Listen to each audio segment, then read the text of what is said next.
Mistera ny sorona masina.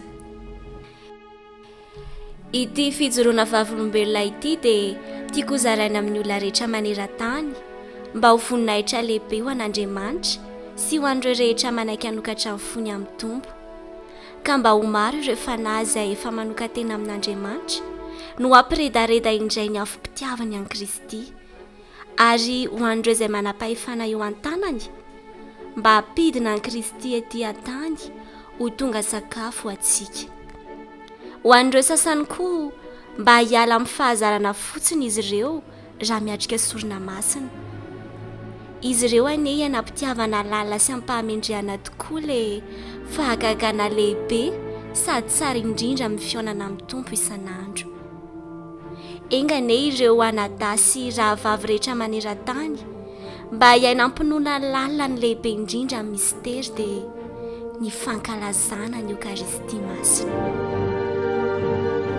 Andro iray talohan'ny fankalazana filazan'ny anjely tamin'ny Maso Maria indrindra tamin'izay dia nandeha nikofesy daholo ny rehetra tao amin'ny fondrom-bavaka misy ahy.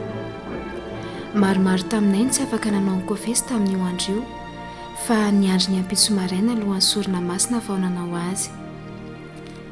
Io ampitso io anefa dia somary tara kely vao tonga tao am-piangonana satria efa eo ampidirana mihitsy ny arseveka mpitarika arahan'ireo mpirehetra maromaro vao niditra aho.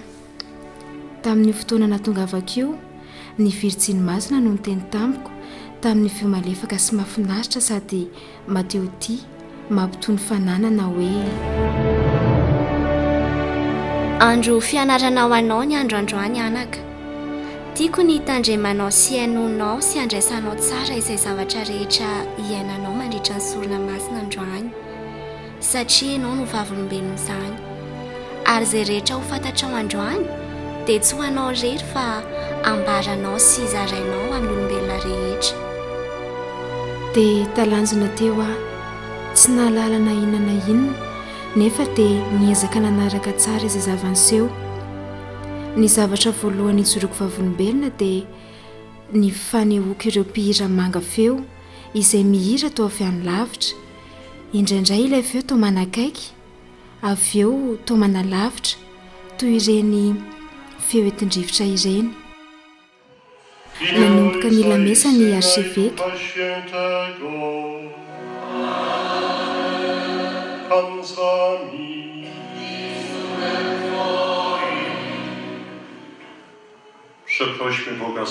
Rehefa teo amin'ny vavaka fifonan'iny indrindra dia niteny tampoka Maso Maria: amin'ny fonao manontolo mangatafo fonana amin'ny Tompo amin'ny ratsy rehetra vitanao, amin'izay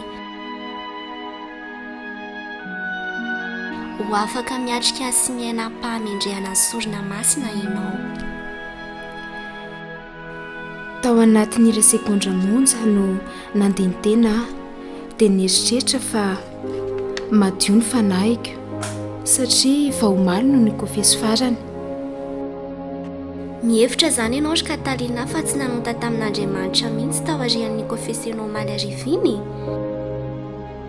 Mamela nefa ianao ampatsiaro anao kely izay nataonao tao aorian'ny nikofesenao iny. Teny an-dalana katy am-piangonana ianao dia nisy ilay tovovavy mpanampy anao iny nanantona anao mba hiteny zavatra taminao, satria tara ianao dia namaly azy tsy nirototra akory sady tsy nisy fanajana. Ambarako anao tsara nefa anaka fa manambara ny tsy fahampian'ny fitiavana manao aminao iny fihetsika nataonao iny. Ka izany ianao milaza fa tsy nanonta tamin'Andriamanitra? Teny an-dalana ianao andeha akaty am-piangonana teo iny, nisy fiarabe iray mpitatitr'olona nanakatsakana ny dianao ary efa saika nahavoadonanao mihitsy. Ianao lany fotoana nahatonana teny marobe tamin'ilay mpanominy mampalahelo iny, nefa tokony ho tonga taty am-piangonana ianao tahak'izay nivavaka ho fanomanana sy fiatrehana ny sorona masina izay atrehantsika izao. Tsy ampy no fitiavanao namana sady tsy nanana faharetana sy fedana-po ianao, ka io ianao manao hoe tsy nanonta tamin'Andriamanitra? Io koa ianao tonga tara, efa eo amin'ny hitra farany, efa amin'ny fotoana nidiran'ireo mpitarika ny sorona masina. hiatrika izany ianao na dia tsy nisy fiomanana miloha azy. Ny angava Masin'i Maria mba tsy hano intsony ny litaniany fahotako fa mila ho fatin'ny enatra sy ny fanaintenan'ny otafitako. Maninona ny tonga tarao tao am-piangonana? Tokony ho efa ela ianao ny tato hivavaka, mangataka amin'ny fanahy masina mba hanomezana ianao ny fanahy fiadanam-po izay mandroaka amin'ny fanahy izao tontolo izao. Mivavaka manala ny ahiahy sy ny ady saina rehetra ary ireo olana maro ka mba ho afaka miatrika tsara ity fotoan-dehibe izay masina indrindra ity. Nefa ianareo tsy tonga raha tsy eo amin'ny fety tombohan'ny sorona masina, ohatran'ireny andeha hanatrika fety tsotra ireny, tsy misy fiomanam-panahy akory fa nahoana nefa dia ny fahagakana ambony indrindra no hatrehany. Azonareo atao tsara ny miaina sy mandray ny fanomezana lehibe indrindra fa amin'Andriamanitra, nefa dia tsy hainareo no manada sy makasitraka izany. Ny sorona masina ny fahagakana lehibe indrindra eto ambonin'ny tany ary nomena izany fahasoavan-dehibe izany ianareo. Ny avo indrindra mihitsy no manome anareo izao fahasoavana tsara tsy manam-paharoa izao, nefa tsy ianareo no manararaotra izao fahasoavana lehibe omena anareo izao. Ampiasa ny teny izany, matsiaro fianao lahelo mandinika ny heloka rehetra vitako ka nangataka famelana tamin'Andriamanitra. Tsy ny androany ihany fa ny fotoana rehetra izay tsy nanajaka izao fotoan-tsarobidy manan-danja izao dia ny sorona masina, ary izay dia ny andro nytoroteny mpirehetra ho vita vao niditra. Tamin'izany dia na tsy haiko ny dika ny toroteny na izao misy no nandatsy tia fantatra ny antony tokony ho maheo ahy mandritra izany toroteny izany.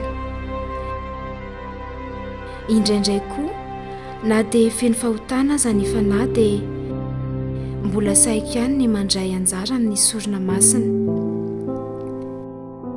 Andro fety moa io andro io ka natao ny voninahitra. Mawanave sankonshti bongo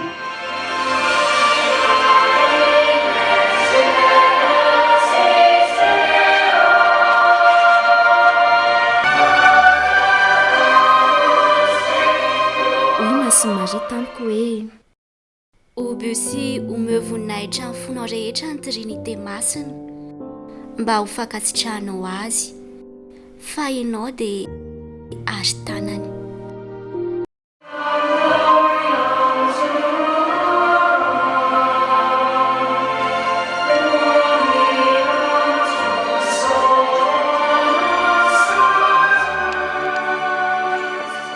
Tena hafa tamiko ity voninahitra ity.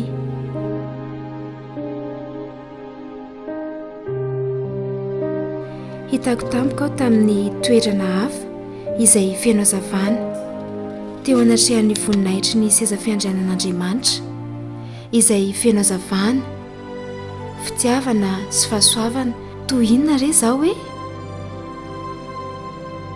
Naverimberiko ny hoe noho ny halehiben'ny voninahitra aho mitsaoka sy miobony asinao izahay, mankalaza sy manome voninahitra anao, mideranao izahay noho ny halehiben'ny voninahitra aho. Andriamanitra mpanjaka ny lanitra sy ny tany, tsapako nandritra izany ny endrik'Andriamanitra feno fitiavana. Tompo zanaka ilay tokan'Andriamanitra, Tompo Andriamanitra, zanak'ondrin'Andriamanitra, zanak'indray. Ianao ilay manala ny fahotana izao tontolo izao. Tamin'izay Jesoa nanantona tamin'ny endrika feno alefahana sy famindrapo. Ianao irery no Andriamanitra, ianao irery no avy indrindra, Jesoa Kristy miaraka amin'ny fanahy masina. Afa ao amin'ny otako rehetra ho anao ny fokory Andriamanitra, ary tsy ahiamiko ny fiadananao mba hahazoako tombony tsara indrindra amin'izao Eukaristia izao, ary mba hamokatra tsara eo amin'ny fiainako manontolo izany. Fanahy masin'Andriamanitra, ovay aho miasa amiko ary tario lalana omeo ay ny fanomezana avy aminao izay fantatrao fa ilaiko mba hahafahako manompo anao bebe kokoa.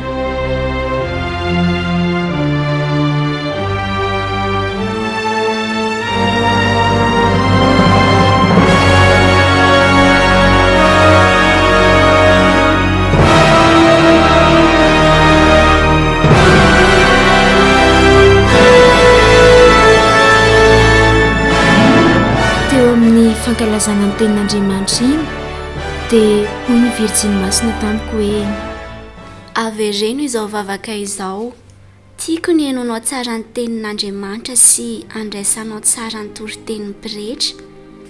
Tsarovy fa ny Baiboly dia miteny hoe ny tenin'Andriamanitra dia tsy tokony hiverina raha tsy efa namokatra. Raha mihaino tsara ianao dia hitoetra ao aminao izay rehetra henonao. Tokony ho tadidinao ireo teny ireo mandritra ny tontolo andro ary hamela marika ao aminao. Indraindray mety ho teny roa, andro hafa mety ho ny evanjely manontolo, na mety ho teny tokana monja aza no azonao tsakotsakoina mandritra io andro io ka ho zazo nofoanao. Ary izany natao hoe tenin'Andriamanitra manova sy anavao anao. Ary lazao amin'Andriamanitra hoe ity aho Andriamanitra, hihaino ny teninao ary hamantatra izay sitraponao amiko. Zava-poana avokoa ireny famonjentsika sorona masina amin'ny fanamasinana mariazy na fandefenana reny, satria te hiseho mason'ny olona fotsiny fa tsy niaina izay tena zava-tsara be eto sorona masina io. Tena tsy mendrika eo anatrehan'ny fiangonana sy eo anatrehan'ireo sakramety izay azontsika izany. Tena faty antoka no azontsika tamin'ireny fahalalana sy fahaizana rehetra ka nialofantsika ary nandanitsika izay rehetra farahirintsika ireny. Nefa izy ireny dia tsy afaka hampitombo ny fotoana hivelomantsika na dia iray minitra akory aza. Nefa isika tsy mahafantatra na dia kely aza amin'izay miandry antsika any an-danitra, na ny dia-tany na ny fiainana mandrakizay. Nefa koa isika dia miseho ho lehilahy na vehivavy tena feno fahalalana tokoa. Nisatra an'Andriamanitra tamin'ny nanomezany ahy fotoana ny hanoko azy. Ny fonako taminy koa ny nitazonako amafisam-po hatramin'izay taona maro izay. Indrindra ny fomba nampianarako ireo zanako hoe tsy maintsy mamonjy lamesa sady didin'ny fiangonana izany, nefa tsy ampitiavana sy faniriana ny handray ny tenin'Andriamanitra. Izaho izay mpamonjy sorona masina matetika dia matetika mihevitra fa ho voavonjy, nefa fombafomba fotsiny izany nataoko izany. Tsapako fa tena fahadisoana lehibe no vitako nandritra izay taona maro izay noho ny tsy fahalalako ny tena dikan'ny sorona masina. Fotoana kely teo aoriana izay dia tonga teo amin'ny fanolorana ka niteny tampoko indray Masin'i Maria hoe mivavato izao, Tompo, atolotro anao ny tenako sy ny momba manontolo, izay rehetra vitako apetrako tanteraka eo ampelantananao. Tompo, ampianaro aho ary raiso izay kely misy amiko.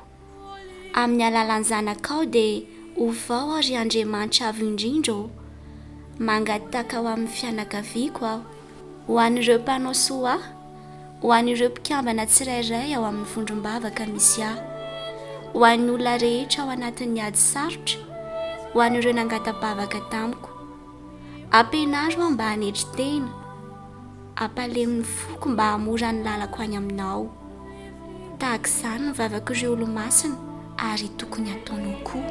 Izany no tiany Jesosy ataontsika, manetry tena ao am-po ary nahatongavan'ireo olo-masina ireo amin'ny toerany, satria nahay nanetry tena tao am-po izy ireo. Tao navizo taty aoriana namaky bokim-bavaka ny olo-masina iray aho izay tena tiako tokoa. Tao anatin'io boky io dia nahitako vavaka iray mitovy amin'ny vavaka nampianarin'i Masin'i Maria. indraindray olo-masina io dia nanao ity vavaka ity mba ho fanajana ny masina Maria. Tampoka dia nahita olona maro izay mbola tsy fahitako hatr'izay aho, toa nivoaka avy tamin'izy ireo tsirairay avy ny olon-kafa maro isan-karazany izay nameny fiangonana, tanora sady tsara tarehy, samy manao lamba fotsy, mitanjozotra manantona ny hotely masina izy rehetra. Ny teny indray masina Maria hoe: jereo fa regny ny anjely mpiambina ny olona rehetra atao am-piangonana. Izao ny fotoana anateran'ireo anjely mpiambina anareo ny vavaka sy ny fanatitrareo eo ambony hotely masina.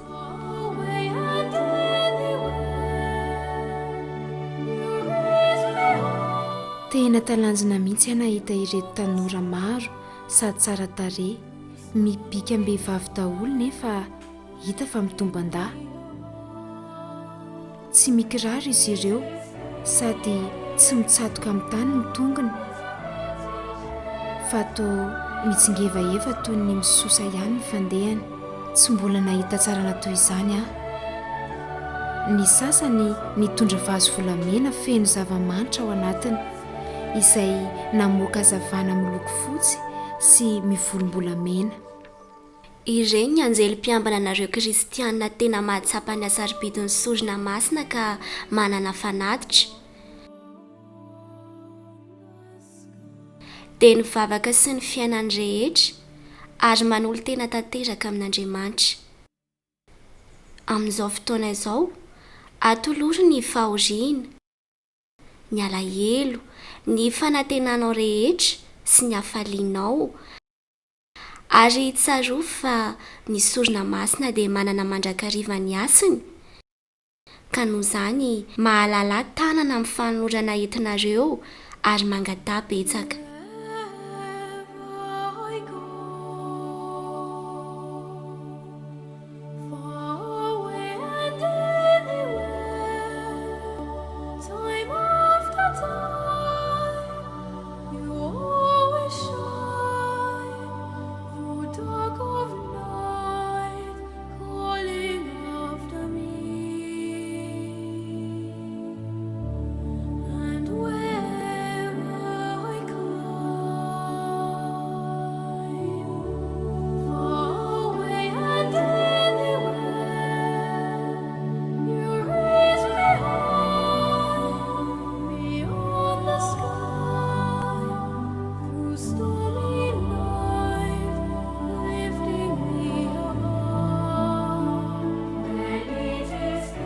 Taorian'ireo anjely manan-katolotra ireo kosa dia nisy anjely hafa maromaro izay tsy mitondra na inona fa tsy ny tenany ihany. Ireny ireo anjely mpiambina ny olona tonga mamonjy sorona masina amin'ny fahazarana fotsiny. Eto ihany izy ireo fa tsy mba misy atolotra ary tsy miraikitra akory amin'ny fizotra ny litorjia, tsy manana n'inona omena an'Andriamanitra. Mbola nisy anjely maro be hafa koa taorian'ireo izay hita toa malahelo. Izy ireo dia manakambatanana mivavaka sady miondrika. Ireny ireo anjely mpiambina ho lato nefa noho ny fahazarana fotsiny dia toy ny any ivelany, tsy manana fanarinana dia kely aza ny mifandraisana anjara amin'ny vavaka rehetra izay atao. Izany no mampanjo rehetra ireo anjely mpiambina azy ireo, tsy manan-katolotra fa tsy ny fivavahana ihany. Aza palahelofina ny anjelinao, mivavaha betsaka ary mivavaha mafy amin'ny fibebahan'ny mpanonta amin'ny fandriam-pahalema amin'ny firenena eran-tany, ho an'ny fianakaviana, ho an'ny hoavy, mivavaha ho an'ny olona rehetra izay nangatambavaka taminao, mivavaha ho an'ny hafa indrindrandrindra fa tsy ho anao irery ihany. Tsaroa fa ny fanatitra tsara indrindra izay ankatoaviny iray dia fanatitrao, dia ianao manao fanoloran-tena ho an'Andriamanitra. Amin'izany Jesosy no midina sy manava ho anao amin'ny herin'ny masina. Koa raha tambatra amin'ny sorona masina, Jesosy Kristy manolo tena tanteraka ho famonjena anao izany, dia ho fanomezana tsara indrindra ho an'iray. Tsy misy fety sambatra indrindra tahaka izao mihitsy hatramin'izay ny ainako. izany olo-masin'Andriamanitra mivory amin'ny anarany ary samy feno hafaliana sy fahamasinana. Tonga lafatra ny fahasambarana amin'izao sorona masina izao. Tonga ny fotoana eo alohan'ny firanany masina. Dlatego z aniołami wszystkimi świętymi wysławiamy Ciebie, z radością wołają.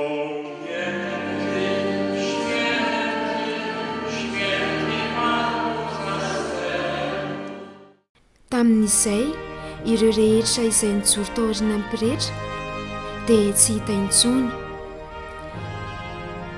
Tery amin'ny ilany ankavian'ny eveka mpisorona no nisy ireo anjely anarivony naka toerana misopirana. Tao ireo anjely lehibe, tao ireo kely, tao ireo manana elatra lehibe, tao ireo manana elatra kely, tao koa ireo tsy manana elatra. Izy rehetra ireo dia samy manao akanjo fotsy toy ny an'ny mpirehetra ireny. Samy mandohalika daholo izy rehetra. Ny tanana roa mitambatra mivavaka sady miondrika ambany dia ambany, manaja sy manome voninahitra an'Andriamanitra.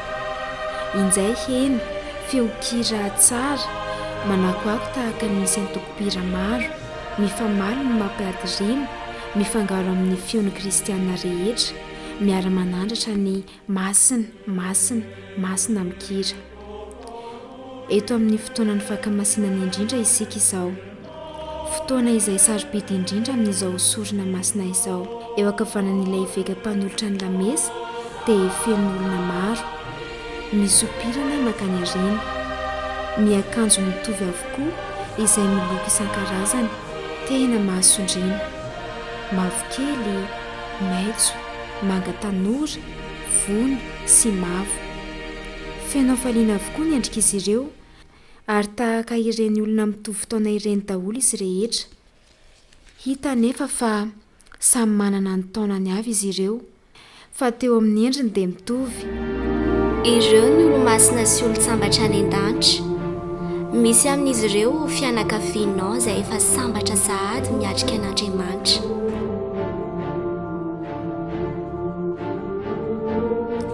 Teo dia hitako i Masin'i Maria tao aoriana kelin'ny iveka mpanolotra ny lamesa, nandohalika tamin'ny lamba voaly manify mazava, indraindray manjelatra sahala amin'ireny rano mamirapiratra.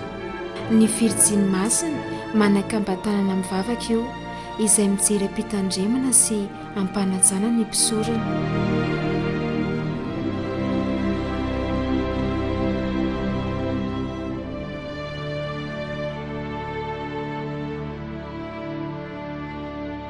Teo izy no niteny mivantana mangina tsy ankijery fa mivantana tao am-poko hoe: talanjona ianao mijery avy ato aorian'ny eveka, sa tsy marina izany? Nefa toy izao no tokony ho izy.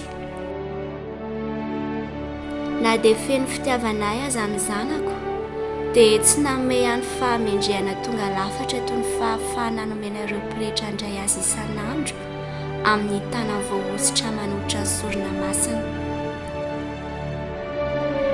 Izany no atsapako sy anomezako fanajana lehibe amin'ireo mpirehetra sy ny fahagagana masina sarobidy izay nataon'Andriamanitra amin'ny alalan'ireo mpirehetra ireo. Izany no mampandohalika eto. Andriamanitra, endre izany famendrehana sy fahasoavana azon'ireo mpirehetra avy amin'ny Tompo. Mbola tsy tonga saina amin'izany isika olombelona. Eny fa na ny sasany amin'izy ireo aza manoloana ny hôtely masina dia misy alkolina ny potra maro miloko volondavenona izay manandratra ny tanany miakatra ambony. Ireo ny fanahy voatsodrano avy amin'ny avy fandiovana, miandry ny vavaka avy aminareo mba hampangatsiatsiaka azy. Aza mitsahatra mivavaka ho azy ireo. Mivavaka ho anareo izy ireo fa tsy afaka mivavaka ho an'ny tenany. Adidinareo ny mivavaka ho azy ireo mba hanampy azy sy hamoaka azy hiona amin'Andriamanitra sy hiainany fahasambarana sy fiadanana mandrakizay. Hitanao fa eto foana ny olona mandeha manao fivanianana masina eto seroa amin'ireny toerana misy ny fisehoako ireny. Tsara dia tsara izany, mahazo fahasoavana betsaka izy ireo, fa ny fotoana tsara sy lava ahitanareo ahelan-drindra dia mandritra ny sorona masina n'aiza n'aiza eran'izao tontolo izao. Azonareo jerena eo akaiky ny tapernakla rehetra maneran-tany mandritra ny sorona masina, fa ao miaraka amin'ireo anjely satria miaraka amin'ny zanako lalandava.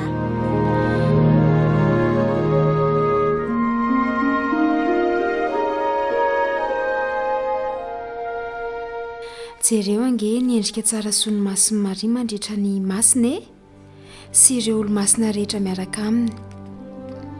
Tanana mikambana amin'ny vavaka, miandry ilay fahagagana lehibe izay miverimberina isan'andro tahaka ny any an-danitra tokoa.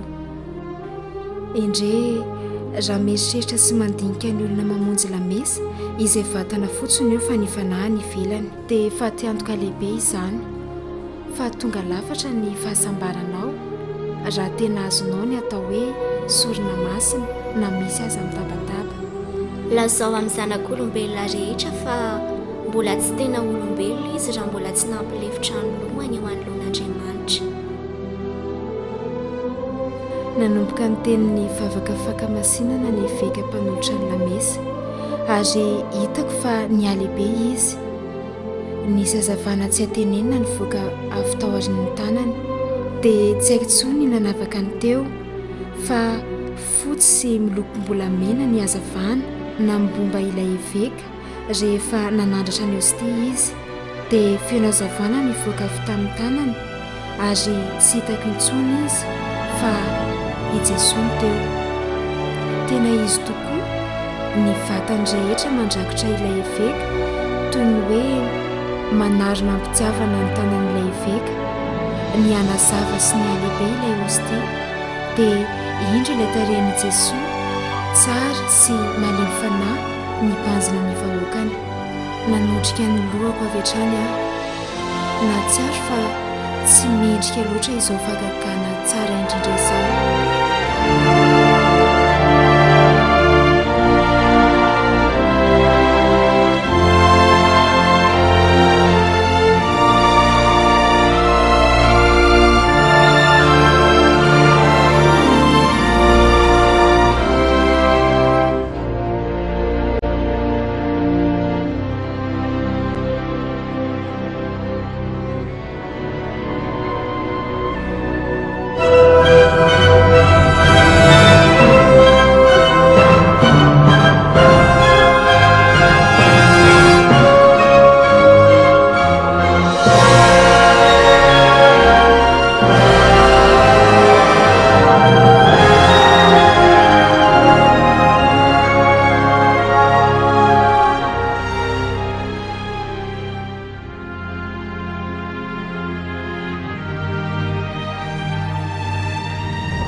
Aza ondrika ny lohanao fa banjina, atrakao ny masonao, ampifantsiho amin'ny maso ny masonao, ary avereno izao mivavaka tamin'ny Fatima izao.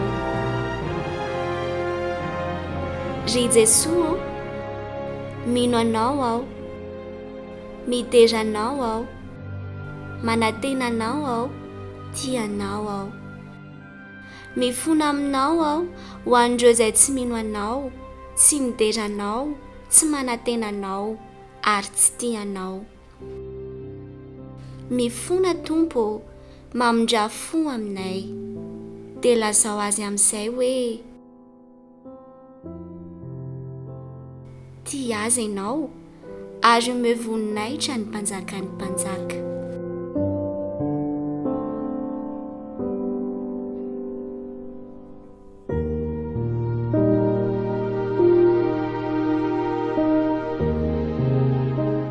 Tahaka ny Nijeria ihany ilay vatana masina lehibe, nefa ny olona rehetra teo dia nojereny ampitiavana daholo. Teo aho dia nanondrika ny lohako, nipaika tamin'ny tany mihitsy tahaka ny fanaon'ireo anjely sy olo-masina mitsaoka azy any an-danitra. Tamin'ny sekondra vitsy io dia i Jesosy nitsapako fa tao anaty hostia sy nanolotra ny vatany masina teo fa tsy ilay eveka. Nefa rehefa nampidiny ny tanany dia lasa eveka ihany no hitako teo. Nirotsaka ny ranomasoko, toa mbola nanonofo teo aho sady feno sambarina miaraka amin'Andriamanitra. Vao nanomboka ny vavaka fakamasinana ny divay, raha mbola miteny eo ny eveka dia toa nahita tselatra tao amin'ny lanitra. Tsy hitako intsony ny rindrina nanarina fiangonana fa lasa papangona. Maizina ny tany rehetra, tsy nisy afa-tsy ilay hazavana teo ambony hotely sisa.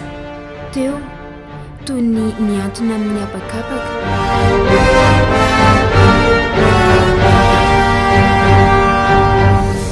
Hitako i Jesosy mifanjika eo amin'ny hazo fijaliana avy eo an-tampon-doha ka hatramin'ny taola-tehezany. Tanana roa lehibe no mitazona ny ilan'ilay hazo. Eo anivon'izany zava-mahagaga tonga lafatra izany misy hazavana tahaka ny voromailala kely mamiratra izay niserana nameny fiangonana ary nijanona teo amin'ny sorika kavian'ilay eveka mpanolotra. Ary mbola i Jesosy teo fa tsy ny eveka intsony, satria tena hitako tsara ny volon'i Jesosy malemy sy tsotra. Ny fery izay namiratra teo sy ny vatany avy indrindra fa tsy hitako ny endriny. Eo ambonin'i Jesosy mifantsika, ny lohany mitolefika amin'ny soriny ave. Hita eo amin'ny endriny sy ny tanany ny dian'ireo ratra sy kapoka nahazo azy. Eo amin'ny tratrany ankavanana misy ratra izay voan-drabetsaka mivala amin'ny tratrany ankavia. Ary toa misy rano mivoaka mandeha amin'ny tratrany ankavanana izay tena mamiratra toa fehezan-kazavana manatina ireo mpino miankavanana sy miankavia. Talanjona nahita ny abetsahan'ny rà izay mandroatra avy ao anatin'ny kalisy ary mihevitra fa ho feno rà sy tasy ny lambany hotely. Nefa na dia indray mitety aza tsy misy latsaka.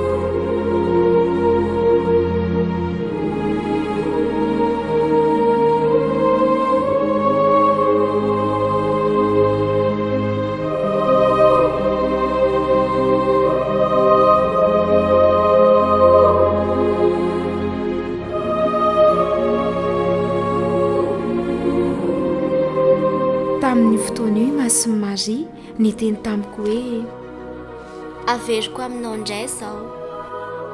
Ity ny fahagagana ambony fahagagana rehetra. Amin'Andriamanitra dia tsy misy fotoana na elanelan'ny tany, ary amin'ny fotoana fakamasinana ny olona rehetra na eto an-tany na any an-danitra dia entina eto am-pototry ny kalvery amin'ny fotoana matsihana an'i Jesosy Kristy. Azon'ny olona saintsaina ve izao? Tsy afaka mahita izany ny masontsika, nefa isika rehetra dia eo daholo amin'ny fotoana amantsihana ny tompontsika, sady mangataka famelana amin'ny rainy, tsy hoe ho an'ireo namono azy ihany fa ho an'ny fahotantsika tsirairay avy. Hoy izy eto hoe raiko mamelany elika izy ireo fa tsy fantany izay ataony. Nanomboka tamin'io andro io tsy nirarahiako na ahoana na ahoana ny fijerin'ny hafa na ataon'ny olona hoe adala fa mangataka aminareo rehetra hoe mandolia. Mangataka aminareo amin'ny fonareo rehetra mba hatsapa ny tombo-pitiavana izay nomeny Jesosy antsika amin'izao fanolorany tenany ho antsika izao.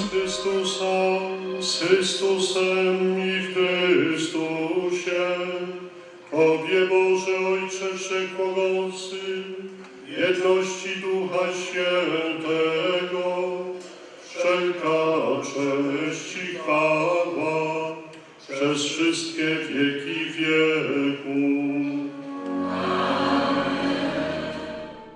Rehefa manomboka anao ny rainay iny no indro ny tompontsika ny teny tamiko voalohany nanao hoe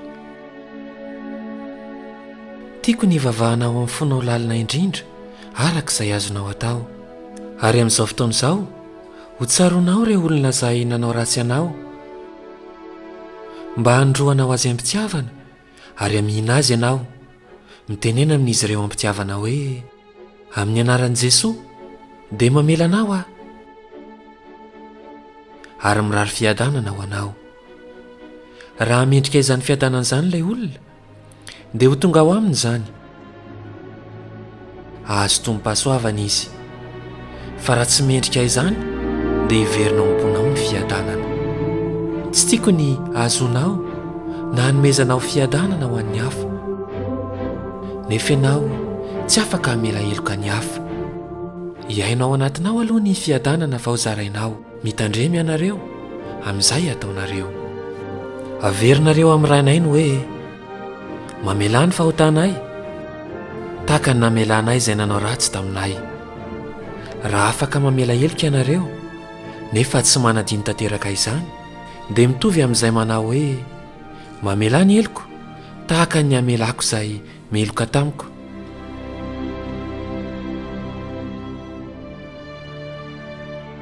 Tsy haiko ny hanambarana ny alahelo raha nandinika ny fandraisantsika ny fon'i Jesosy amin'ireny isika manana lolo-po sy fankalana ao anatintsika ireny. Ireny eritreri-dratsy sy fahasahiana izay mitsiry amin'ny fankalana avy ao anatintsika ireny, ireny mora tohina sy testavy ireny. Mamela heloka re, mamela heloka amin'ny fo madio, ary mangatafa melana ho an'ireo olona nanao ratsy anao mba hatsapanao ny fiadanan'ny Tompo.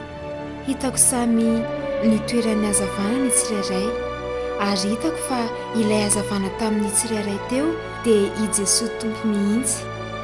Nandrombaka aho namena ireo olona teo akaikiko.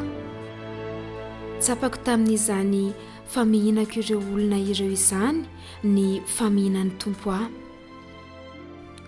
Izy mihitsy no nanoroka mba hanome ihany fiadanana, satria tamin'ny fotoana io dia tsapako fa nahavita namindra fosy namela heloka ary tena afaka nanadino ny ratsy rehetra nataon'ny olona. Izany no tian'i Jesosy iainantsika, mifampizara izao fotoam-pifaliana izao ao anatin'ny fifamihinana mba azotsika tsirairay fiadanana. Tonga eo amin'ny fandraisana dia hitako daholo ireo mpirehetra rehetra izay niarana n'olotra ny sorona masina teo alohan'ny hôtely masina. Nandritra ny nandraisan'izy ireo ny kominio masina dia niteny tampoky Masina Maria hoe izao no fotoana tokony hivavahanao an'ny mpirehetra mpanolotra ny sorona masina sy ny mpirehetra rehetra sy ny mpanao raharaha masina rehetra. Avy ireny izao vavaka izao. Tsofi rano izy ireo Tompo, amasino izy ireo, ampio izy ireo, tiavo izy ireo, karakarao izy ireo, erezo izy ireo amin'ny fitiavanao.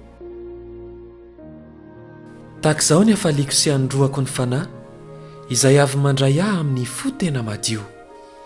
Feon'olona sy fihetsika feno hafaliana no nahenoko ny feon'ny tompontsika nanazava izany tamiko.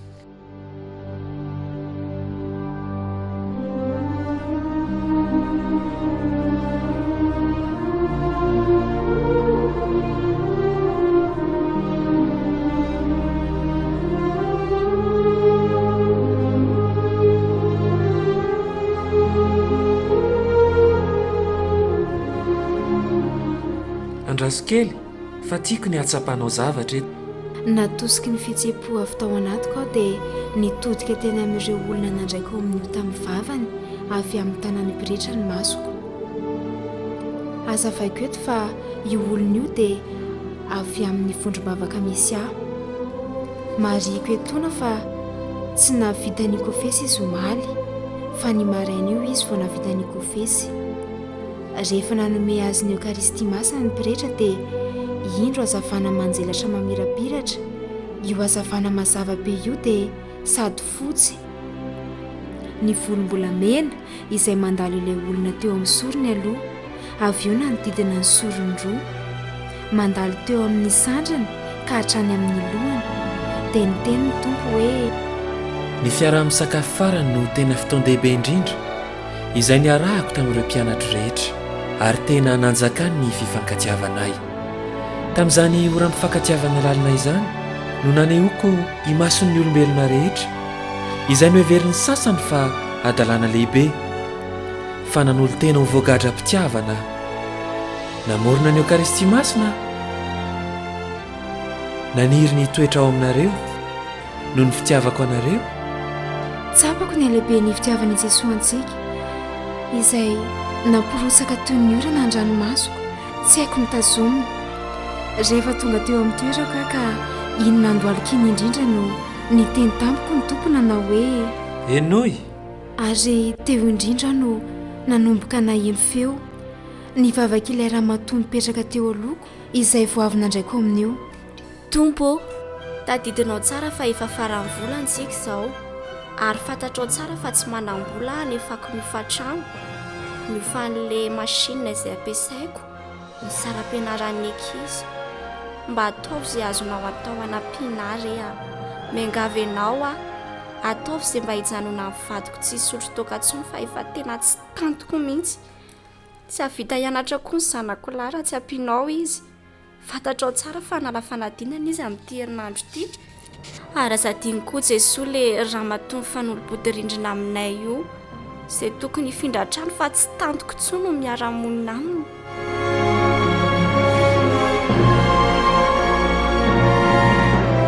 Ny teny tamiko tamin'ny feo malefaka i Jesosy na hoe tsapanao ve? Tsy mba niteny tamiko izy na dia indray mandeha monja hoe tiako ianao, na indray mbava hoe misaotra tamin'iny fanomezana nomeko azy iny. Nampidina ny fanomezako sy ny Mahandriamanitra ho tonga olombelona izay nanangana azy tonga ato amiko. Na dia indray mbava azy izy tsy mba nanao tamiko hoe misaotra Tompo, fa litanian'ny fangatahana ihany na sesiny, ary maro amin'izy ireo izay tonga mandray ahy dia toy izany daholo, mangataka, maty noho ny fitiavana ary nitsangako velona. Noho ny fitiavana dia miandry ianareo tsirairay avy aho. rehefa niomana hanome tsodrano ny mpanolotra ny sorona masina dia nitendray Masina Maria hoe mitandrema tsara jereo tsara, tsy famantarana ny azo fijaliana tena izy no ataonareo fa to saritsariny ihany. Tadidio tsara fa izao tsodrano omenanareo izao dia mety ho tsodrano farany ho azonareo amin'ny fiainanareo avy amin'ny tanam-bohositry ny mpirehetra. Tsy fantatrao asa mbola vao mivoaka veto ianao mety ho faty tsy tradrano na tsia, ary tsy fantatrao raha mbola azo tsodrano avy amin'ny mpirehetra ianao, io no tanam-bohositra avy amin'ny trinité masina indrindra. Ka noho izany ataovy tsara ny fanajana ny famantarana ny azo fijaliana, ataovy tahaka manao izany farany amin'ny farafofinainao ianao. Maryjo, chcę zamieszkać z Tobą, naucz mnie kochać jak Ty. Maryjo, chcę zamieszkać z Tobą, naucz mnie kochać od dziś. Zachwycasz mnie prostotą i pięknem Twego serca. Pociągasz mnie, abym żyła w świetle. Maryjo,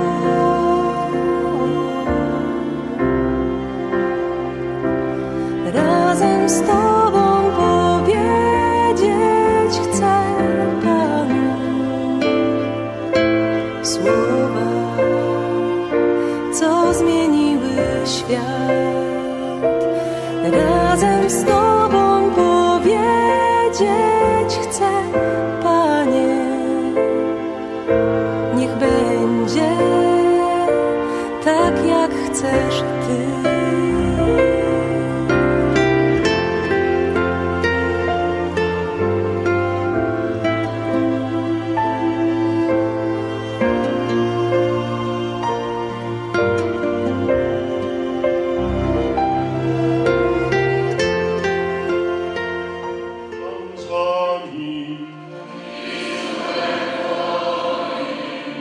imię Pańskie będzie błogosławione. Wspomożenie nasze w imieniu Pana. Niech was błogosławi Bóg Wszechmogący, Ojciec i Syn i Duch Święty. Idźcie w pokoju Chrystusa.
Betsaka ny fahasoavana izay arintsika satria tsy azontsika tsara ny heviny sy ny dikany, ary rehefa tsy afaka tsara manatrika ny sorona masina isan'andro isika, maninona mora mba manao fehezahana kely, izany hoe manomboka ny andronao atsasakadiny miloha, miazaka za mamonjy lamesa masina sy mandray ny tsotrany rehetra izay tiany tombontsika hafafy amintsika.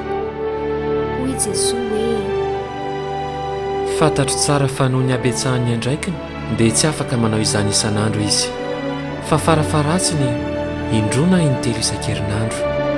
Betsaka tsy salasalana ny olona tsy mivavaka lahady, manana andraikitra hono, mitaiza zafikely ka tsy afaka mamonjy lamesa.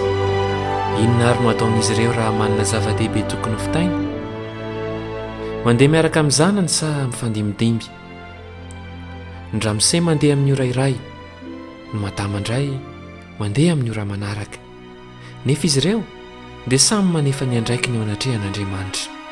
Manana fotoana ianarana sy asana isika, manana fotoana ialana voly, manana fotoana ialana sasatra sy hipetrahana, fa tsy manana fotoana andehanana hamonjy lamesa, farafaratsiny isan-kalahady. Niangavy ahy Jesosy, mbola hijanona miaraka aminy, na dia minitra vitsomonja aza raha vao tapitra ny lamesa. Hoy izy hoe: aza mandeha takan'ireny olona anao fifaninana nazakazaka ireny rehefa mifarana ny lamesa, mijanona fotoana kely miaraka amiko, mandraisa tombony amin'izany, ary avelaho koa mba haka tombony miaraka aminao. Mandritra ny fotoana rehetra izay itiavanao hitazonana dia mitoetra ao aminao aho. Raha miresaka amiko mandritra ny indray andro manontolo ianao, ka mampita resaka amiko mandritra ny fanaovanao ny asanao rehetra, dia eo aho. Ianao anao aho amin'izany fotoana izany, eo anilanareo mandrakariva, fa ianareo no manalavitra ahy. Mivoaka avy mamonjy lamesa ianareo, dia ataonareo ampy ianareo izany. Nanamarika ny andron'ny Tompo, ny alahady ianareo, dia vita eo izany. Tsy eritreretinareo akory fa mba te hifampizara aminareo ny fiainam-pianakavianareo any aho. Eny fa na dia indray andro monja aza. Any amin'ny tranonareo any misy toerana ho an'ny zavatra rehetra, samy manana ny hevitra sahaza azy avy. Hevitra fatoriana, hevitra fandrahoana, ndray fisakafoanana sy ny sisa fa aizany toerana mba natokanareo ahy angamby io dia toerana fametrahanareo sarivongana fotsiny ihany sady feno vovoka foana nefa io dia toerana fionan'ny mpianakavy hiara-misaotra ny tompo noho ny fahavitany tontolo andro noho ny fahasoavana azo ary angatahana izay ilainy isan'andro angatahana koa ny tsodrany sy ny fiarovana ary ny fahasalamana farafaratsiny mba 10 minitra isan'andro monja ny zavadrehetra dia samy manana ny toerana voatokana ho azy avokoa ao an-tramonareo fa izaho irery ihany no tsy mba manana ny olombelona dia manana ny fandaharam-potoana ny isan'andro isan-kerinandro na isan'enim-bolana ny fotoam-pialan-tsasatra sy ny sisa fatany andro na ny fotoana izay ialany sasatra ny andro izay andehanana mijery sarimihetsika na anaovany fety na ny andro amangin'ny renibeny sy ny zanatra lahany na ny anabaviny na mamangy ny ankizy sy ny namany vitandreo rehefa te hiala vola izy fambafiry amin'ny fianakaviana ao anatin'ndray volana no miteny hoe androany andro mba handehanantsika mamangy an'i Jesosy amin'ny tabernakla dia tonga miresaka amiko ny mpianakavy mipetraka eo anoloko mibanjina mitantara amiko izay rehetra mitranga amin'ny andro iny mizara amiko ny olana rehetra izay mianjady aminy ny olana sarotra izay iainany sy tojo azy mangataka amiko izay rehetra ilainy mba impiry izy no mamela andray anjarany sy ainany impiry za dia mahafantatra ny zavadrehetra fantatro daholo azoko vakina ny anemponareo lalina tsy milokany sy ny ao an-tsainareo rehetra fa mahafaly aho kokoa raha ianareo no miresaka sy mizara amiko ny olana sy ny tebitebinareo ka mampandray anjara ho toy ny ankohonanareo ho toy ny namana tena akaiky anareo indrindra marobe ny fahasoavana tokony ho azon'ny olona nefa very no izy ireo tsy mamela toerana ho ahy eo amin'ny fiainany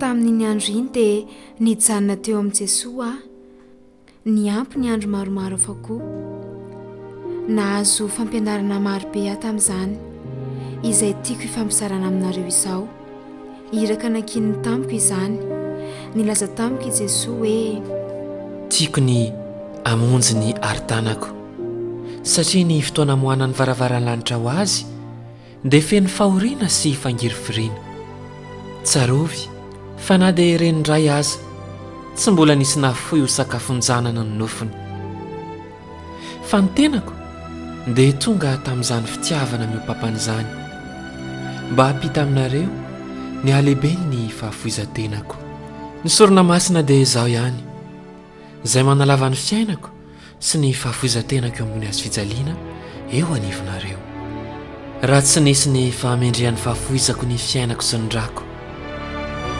inona no mba hanananareo isehoana eo anoloany ray tsy misy ny fijaliana sy ny fahotana izaho ihany angamba ianareo dia tokony ohatra lavitra noho ny fahendren'ireo anjely sy ny araka anjely satria izy ireo dia tsy mba manana fahasoavana mandray aho sakafony fa ianareo kosa eny mahazo sy manana izany fahasoavam-be izany izy ireo dia tsy misotro afa-tsy nyindray mitete amin'ilay rano miboiboika fa ianareo kosa manana fahasoavana mandray aho ary mbola mahazo misotro amin'ny ranomasimbe ry anatasy rahavavy misaotra anareo nanome ahalalana mitatra amin'ny faran'ny iraka izay napetraka tamiko mba hampafantarako anareo izay rehetra hita tato amin'ity horonan-tsary ity ianao an-tsakany sy andavany arak'izay rehetra azonao tato amin'ity horonan-tsary ity ny sorona masina atrehanao amin'ny manaraka fantatro fa ho tanterahany tompo aminao koa ny fampanantenanany hoe tsy ho toy ny teo aloha intsony ny lamesanao ary rehefa mandray azy ianao tiavo izy iam ny fahatsorana sy alemem-panahy mipetraka eo amin'ny ratrany fony misokatra ho anao izay hanomezany anao ny fiangonany sy ny reniny mba hanokafany ho anao ny tranony rainy ary hahafahanao mahatsapa amin'ny fitiavany be famindrapo manoloana ity fijoroana vavolombelona ity ka mba hiainanao toy izany amin'ny fitiavana. Andriamanitra ne hitsotrananao amin'ity pakany fitsanganako velona ity ny rahavavinareo ao amin'i Jesosy Kristy velona. Katalina.